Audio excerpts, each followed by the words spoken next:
I always used to imagine God just sitting there, admiring his handiwork from an old creaking oak chair, ceaselessly pointing and directing angels, seraphs and cherubs, running around invisibly engineering tiny corrections of freeway near misses, would-be flat tires that just made it home, and tilting my head 3 degrees to the left to avoid a head-on collision with the shower head.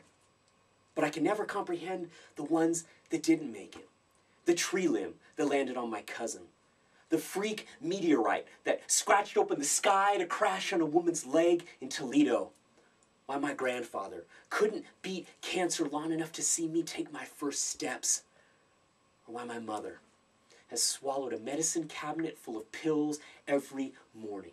Self-injections of insulin and nitroglycerin just to keep her velvet throat from closing and suffocating herself in the queen-size bed that she has lived in for the past 20 years. Trying to whitewash history with nothing more than a powder blue handicap placard swaying from the rearview mirror, Social Security checks and disability denials stamped pre-existing condition, and the cracked spine of her leather-bound Bible, coughing up Old Testament plagues and prophecies that cannot exorcise the paralytic demons of arthritis possessing her hands that never stop shaking.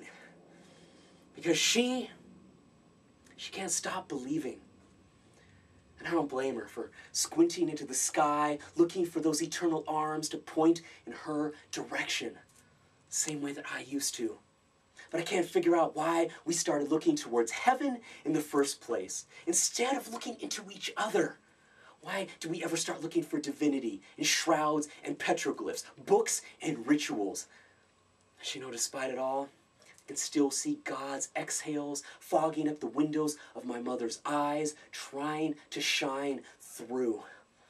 And I don't need ministers or monks for me to see the divinity in you and in me and in my daughter's ivory face when she's dreaming of a bigger world to play in, because we have made it so small by constructing fences out of crucifixes and 30-foot-high concrete walls growing like olive tree branches through occupied territories in Palestine, when we should be writing poetry instead of prayers, sacrificing metaphors instead of martyrs, because we can make this world so fucking beautiful.